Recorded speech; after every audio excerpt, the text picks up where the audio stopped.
So my dear student, next question हमारे पास second question है एक्सरसाइज का 9.2। क्वेश्चन में गिवन है a 4.5 centimetre needle is placed 12 centimetre away from a convex mirror. यहाँ पर कुछ पॉइंट हमको नोट करना है।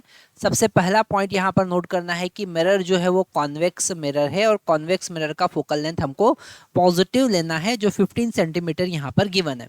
Okay, give the location of image and the magnification. तो यहाँ पर सबसे पहले हम मिरर फार्मूला यूज करेंगे।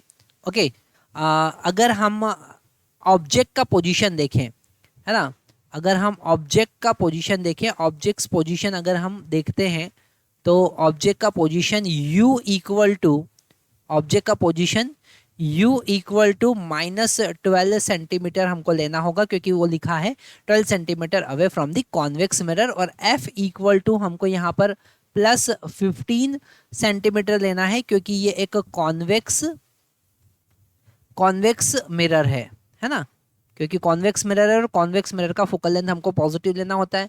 तो अगर हम यहाँ पर मिरर फार्मूला यूज करते हैं, ओके, अगर हम मिरर फार्मूला यूज करते हैं तो मिरर फार्मूला हमारे पास में होता है 1/v + 1/u is equal to 1/f। Okay, तो 1/v, v का वैल्यू हमको यहाँ पर कैलकुलेट करना है, प्लस 1/u, u का वैल्यू हम -12 सेंटीमीटर पुट करेंगे और f का वैल्यू +15 सेंटीमीटर पुट करेंगे। तो यहाँ पर अगर हम 1/v का वैल्यू कैलकुलेट करें तो वो होगा 1/15 और ये नेगेटिव है, राइट हैंड साइड जाके पॉजिटिव हो जाएगा तो 1/12 हो जाएगा। क्रॉस मल्टीप्लाई करेंगे तो यहाँ पर हो जाएगा 12 + 15 डिवाइडेड बाय 12 × 15।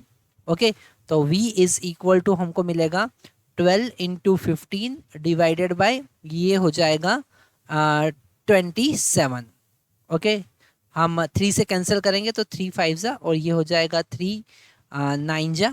ओके, फिर 3 से कैंसिल करेंगे 3 3 जा और ये हो जाएगा 3 4 जा। तो हमको मिलेगा 20/3 सेंटीमीटर। यहाँ पर हमने u का वैल्यू कैलकुलेट कर लिया, +20/3 सेंटीमीटर होगा। उन्होंने कहा है मैग्निफिकेशन भी आपको फाइंड करके बताना है, तो m is equal to -v/u होता है। m is equal to minus, as it is v का वैल्यू हमारा +20/3 आ रहा है और u का वैल्यू -12 है। माइनस से माइनस हम यहाँ पर कैंसिल करेंगे और m का वैल्यू हो जाएगा 20 डिवाइडेड बाई 3 × 12। ओके, इसको कैंसिल करेंगे तो ये 5 टाइम कैंसिल होगा और ये 4 टाइम कैंसिल होगा। ओके, तो m इज इक्वल टू 5/12 हमको मिलेगा। ओके, m पॉजिटिव है, मतलब इमेज जो बनेगा वो रियल नहीं वर्चुअल इमेज बनेगा, है ना, वर्चुअल इमेज बनेगा और इरेक्ट इमेज बनेगा, है ना, इरेक्ट बनेगा और स्मॉलर साइज का बनेगा क्योंकि m का वैल्यू 1 से छोटा है।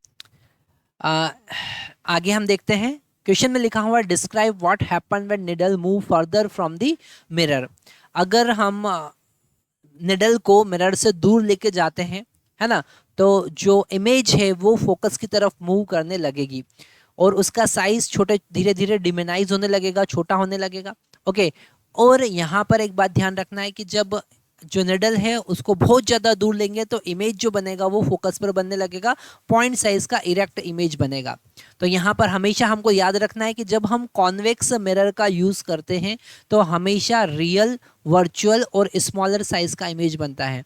जब ऑब्जेक्ट को इन्फिनिटी पे रखते हैं, धीरे धीरे मूव करवा के अगर हम बहुत ज़्यादा दूर इनफाइनाइट पे लेके जाएंगे तो इमेज फोकस पर बनने लगेगा, पॉइंट साइज का इरेक्ट इमेज बनेगा और वर्चुअल इमेज बनेगा।